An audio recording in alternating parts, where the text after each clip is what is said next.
Shoplifters.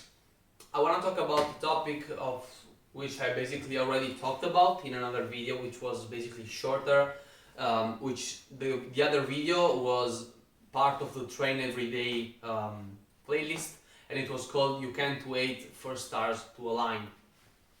And what we're going to talk about today is time, okay? Time and everything else that happens with it, okay?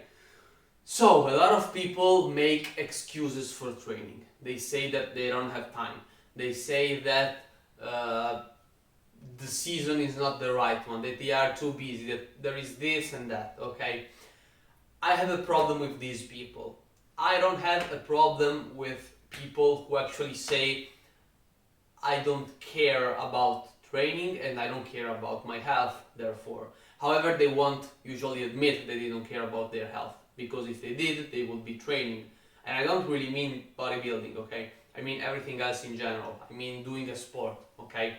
So why am I making this second video? Because the last one was only 7 minutes and I couldn't really fit everything, because that is just a critique.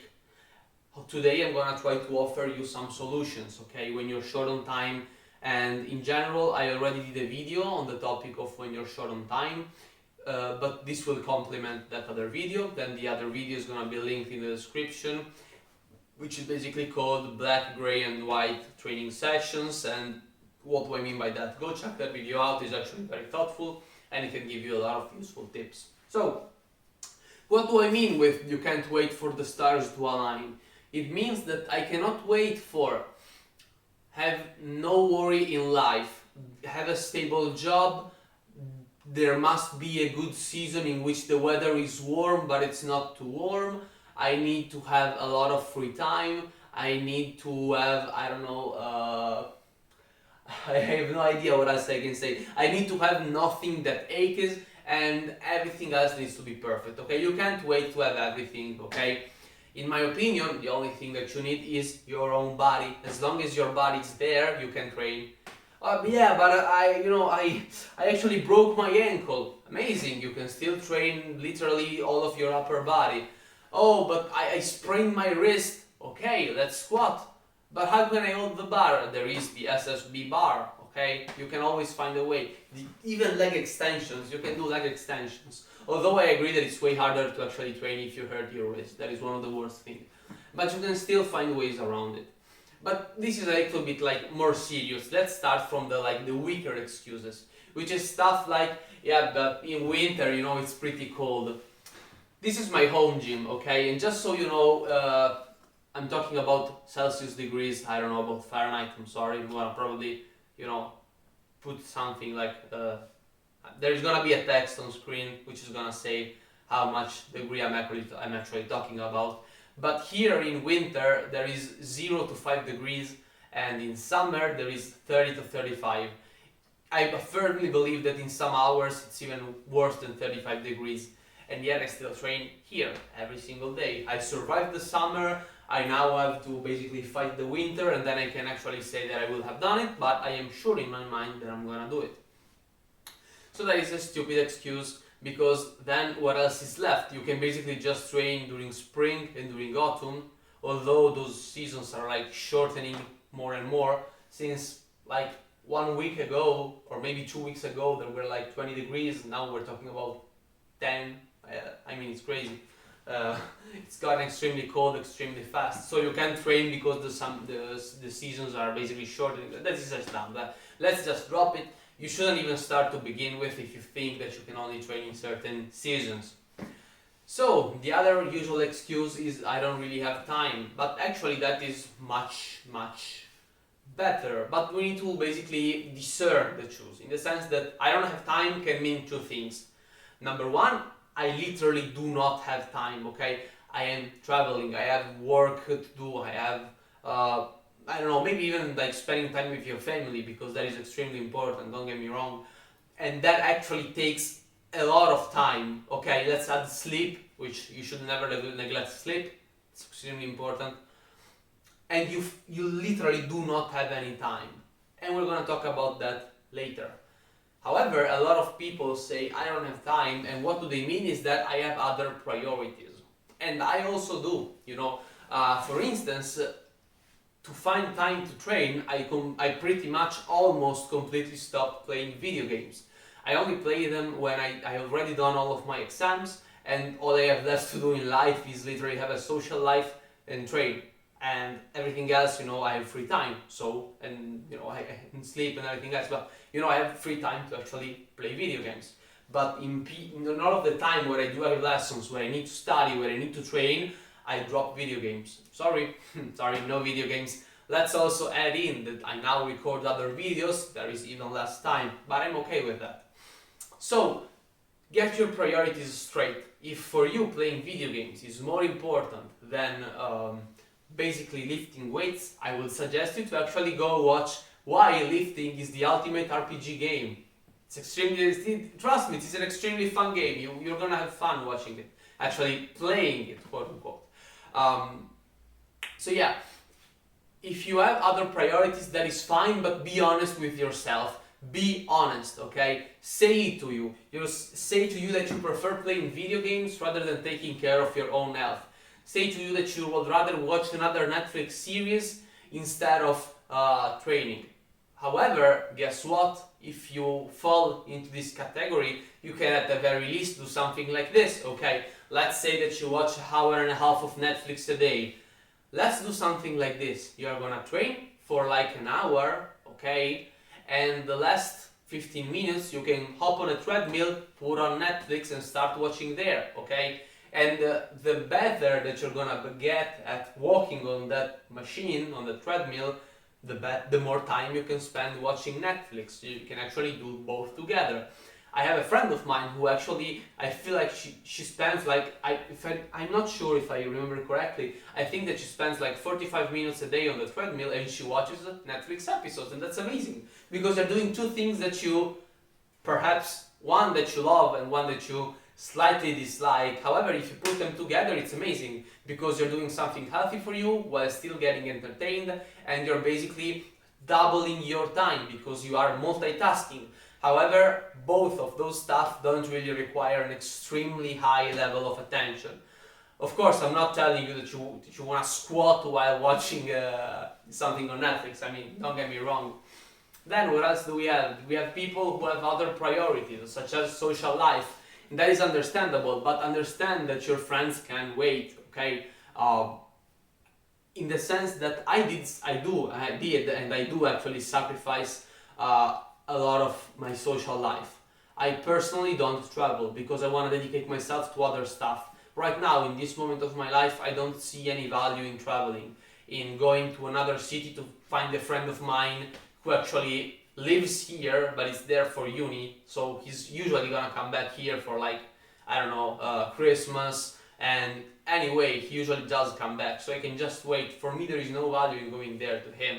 Of course, it's fun, but after I finish that, I'm like, yeah, I mean, it was whatever, so I just don't do it. Even going on vacations, I don't travel, I don't go on vacation. I'm never in vacation. What do I need to be in vacation for? I'm living the most relaxed life possible. All I'm doing is learning, I'm having a social life at the uni with other people, and I'm working out. Do I really need to basically de-stress out? No, I absolutely don't. What are we even talking about? What do you need a vacation for?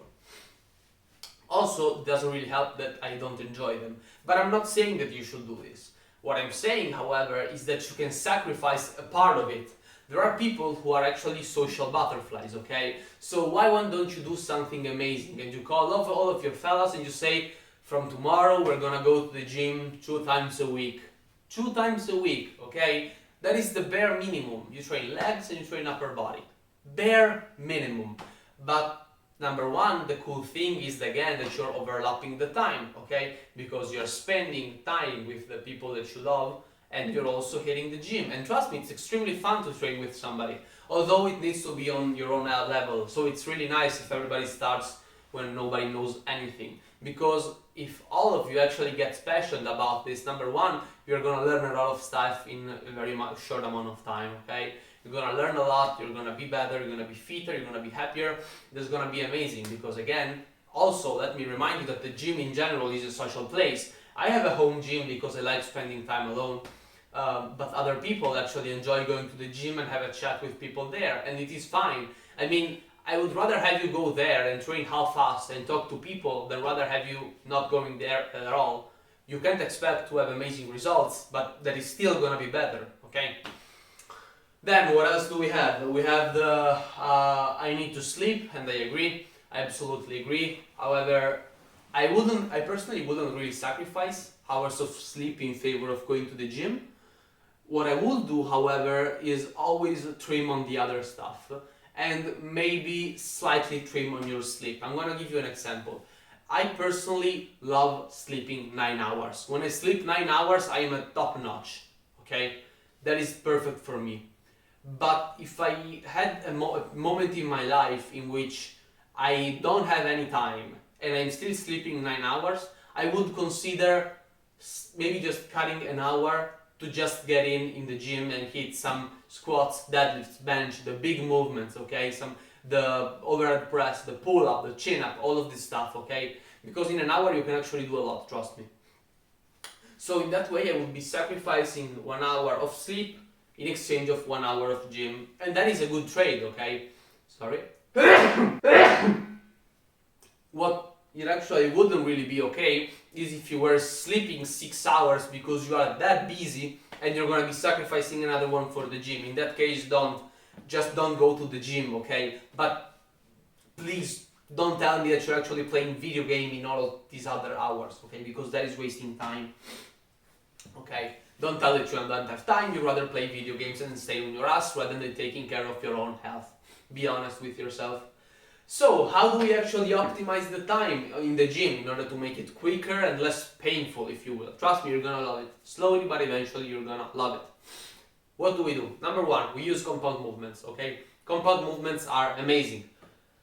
Let's pick up a simple one, the deadlift, which is basically picking a heavy weight up from the floor and pulling it up and dropping it down. That single movement pretty much trains your whole body, okay? I'm gonna keep it short. All of your upper body is a bridge that is holding the weight, okay? So all of that is trained asymmetrically while your legs are actually pushing the floor out and exerting power to pull the weight up. So you're training your whole body with just one movement. Bench press, you're training your chest and your shoulders, okay? Also, it is a good way to learn how to generate power from, as I said, your chest, because a lot of people actually use a lot their shoulders, since the front delt is one of the most overtrained muscle, because we use it for a lot of stuff. And being able to actually use your chest when you need to push is something extremely important. Overhead press, basically holding the barbell and you're pushing it up, that is amazing because it creates a shelf, it creates a lot of musculature in the upper back, just because it needs to stabilize that ramp, let's call it, that position from which you're basically generating power to shoot the barbell up. Your butt is engaged in order to keep all of the trunk stable, and your shoulders are pushing the weight up, because as I said, the chest and the shoulder, front delt in particular, work together for these pressing movements. Squat, the king of exercises in my opinion. Maybe that's the deadlift, I don't know. It trains your whole legs, everything, and even your back, since again it's gonna be a bridge which is gonna keep the weight on itself, although the legs are moving it. What else is left? Pull-ups and chin-ups. They train your whole upper back, and this time they are not just stabilizing, they are actually the prime movers, okay? You're gonna have big lats, you're gonna look like, you know, you're gonna look like Batman, you're gonna have big wings, they're gonna look amazingly, trust me. So train it, use it, overload it. These movements allow you to hit a lot of muscles in less time, okay? Let's compare the deadlifts against, I don't know, two isolation movements like, I don't know, lateral raises and maybe bicep curls, okay? Both are gonna take half an hour, warm-up included. One is gonna hit your whole body, the other is gonna hit two muscles. And we don't want that since we don't have time. So compound movements all the way. You need to be able to actually program them. And I'm gonna give you very short tips, but do know that you can find a lot of stuff on the internet. So let's say that you pick those 5 that I suggested you. Deadlift, bench, squat, overhead press or military press, call it however you will. pull-ups and chin-ups, which again are pretty much the same movement with slight differences. What I would personally do, I would try going to the gym 3 times a week. One day it's gonna be chest, and I'm gonna use bench press and overhead press because they are synergistic musculature. Okay, they're both pressing, so you're using the same thing. You're gonna, again, let's remember that we are basically talking about like saving time. So we can do a single warm-up for both of this. Don't skip your warm-up. Don't do it. We can use the same warm-up for both of these exercises. You hit those 2 and you're done. If you have time, you can hit another exercise for your triceps or for your shoulders as you wish. If you don't have time, you go home and you already did 70% of the work. Okay? Then it's leg day. You go there, you do your heavy squats, and then you do your pull-ups. Actually, your chin-ups with weight. Okay? Actually, let's say something else before I'm sorry.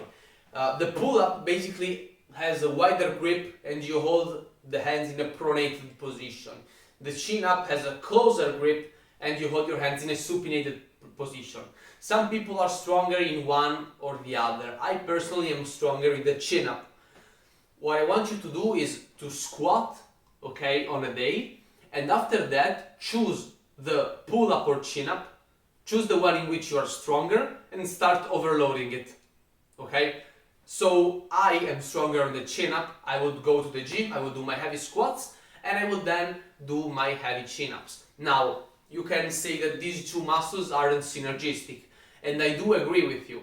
However, we can't have everything, okay? Still understand that we're training the whole body, and you can't really expect to be able to always hit the same thing, quote-unquote, twice. So for this day, you're gonna have to do a double warm-up, so maybe you won't do anything else later, but I personally feel like that to basically warm up for heavy chin-ups, I don't need a lot of time. I need 5 minutes at best, just to warm up my upper back musculature and slightly bit my biceps, okay? That is all I personally need. I hope that's the same for you. Last day, we go in the gym, we hit our deadlifts, and after that we do our pull-ups. And this is actually synergistic, because in the deadlifts, all of your upper back is actually holding the bar. So you're already warmed up and you can just do pull-ups. And just doing all of this stuff is gonna benefit you amazingly, and it's just 3 times a week. Now, it's extremely fatiguing because those are the biggest movements that we have. Those are the biggest, okay? So understand that you're gonna be tired. If you're not trained, you're gonna struggle a bit. But grit your teeth, hold on tight, and slowly but surely you're gonna be able to do all of this stuff. This is for the busiest people. Now, if you're less busy and you can go to the gym maybe more frequently, we can maybe even use the same protocol and then add in an arm day. Right now I'm not programming for you, I'm giving you ideas. You need to develop this. This is like a skeleton. Then you need to basically build it up however you will. We are in the creation of the character of a video game, okay? I'm just giving you a preset. Now we're gonna change all of the features however you wish. I'm just giving you an idea. Add in an arm day, since if we just do all of these movements, our arm are gonna be lacking, okay? Everything else is pretty much gonna be covered. The arms are, however, less trained. Maybe do something for your abs. Maybe add in an hyperextension machine, because that is amazing for the health of your lower back. Okay. Now, how do we save time in the gym if we actually want to train more? Supersets. Absolutely. Supersets and then giant sets. The problem with this is that in regular gyms, they are hard to do because you can't just say, yeah, I'm using this and that machine. All of you, go fuck yourself. You can't do that. You either go there at 6 a.m. in the morning, where you're just going to find that dude who's punching the heavy bag in a corner with an angry look on his face, and the old gym dude who's on the treadmill, who's walking, and he starts there at 6 a.m. in the morning and he leaves at 6 p.m. He goes home and he says, that was a nice workout. So you either go there when there are 2 weirdos and you, or like most of people actually go in the peak hour, because that is when people stop working, and then the gym is gonna be extremely busy. So how do we do supersets? We want to do supersets using one amazing gym equipment which people usually don't really actually have a lot of love for, which are dumbbells. I'm not talking about small dumbbells, okay? I'm talking about any dumbbells, because what you can do with this is you go to your leg extension machine, you do your leg extension, you then finish, you get up and you do your lateral raises. And nobody's gonna tell you, dude, can you please give me those dumbbells? Tell them, you know, I'm doing a superset, I hope that you can wait, or go fuck yourself, or go take the 8, I'm using the 10s, or something like that. You choose your answer. Every single one will give you actually a different reaction. I will tell you to be polite if possible, but sometimes the second one works as well.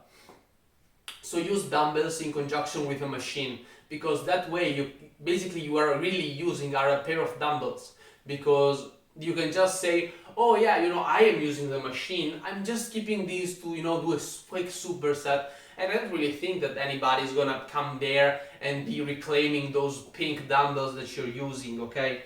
So do that, it's gonna be a good idea to save time. Now if you have a home gym, you can use giant set, and you can, I mean, you can pretty much do everything that you want. You can even superset deadlift and pull-ups, because I assume that if you have a home gym, you're actually not a newbie, okay? Or at the very least, you don't need this video because you already know a lot, and if you're watching this, thank you, I really appreciate it. So, what is the difference between supersets and giant sets? Just the amount of exercise that they're in. So it might look like one of those CrossFit-ish style of training, when you have a circuit, where you have like 5 stations. You can do that, but understand that I personally am not a fan of giant sets, okay? To me, 3 exercises is already the maximum that you can actually do, in my opinion. There are people who are way bigger, way more experienced than me, who actually do 5 exercise giant set, okay, like natural hypertrophy. He does it, I personally don't enjoy it. My biggest giant set or superset or try because there are 3 exercises, is forearm curls, rear delt works, and forearm, I call them squeezes, but I think that the right name is finger curl, where you basically hold the bar in your finger and you curl the bar up, squeezing your hands. So supersets are going to be your best friend. Use a machine in conjunction with weight. How else can we save time? We aren't going to do cardio at the gym, okay? If you're going to do cardio, try doing it in other aspects of your life. Maybe you can start using the bike more. I understand that it can be cold, that it might be... I mean, when it's cold, you can still use it, honestly. When it's raining, of course, don't use it. What are we talking about? However, try to save time. So don't go to the gym to hop on the treadmill, walk for your warm-up. You finish, you hit a set, and you go on the warm-up to do your cardio. Don't do that. That doesn't make any sense, okay? Try to do cardio in other instances of your life. Maybe try walking more. Even just between sets. Even between sets. If you are doing something, you finish your set and you start walking, those miles pile up. In the long run, trust me that they do pile up. And it also helps you with recovery. So, you know, again, we're doing more stuff in a single moment. So, I feel like that this is pretty much it. Don't skip your warm-up. I would rather have you skipping your your end of the workout cardio. Actually, how do we warm up? That is actually a nice idea. Do we do 10 minutes in the treadmill? I personally wouldn't. I personally have other problems, in the sense that for some days I need to actually foam roll a lot of part of my body, especially in the leg days, which I'm also going to do a video about. However, you might want to skip that if you literally cannot, because I would rather have you squat above parallel than not squat at all because you don't have time, if you understand what I'm saying. So you can cut that, and when you warm up, start under the bar, okay? You go under the bar, 20 kilograms, do a couple of reps, get up, you rock, put in 10 kilograms, do it again, 66, until you reach your working weight, and then you do your set. That is it for today's video. See you guys in the next one. If you watched the whole video, I appreciate you. Please consider subscribing. See you guys in the next one.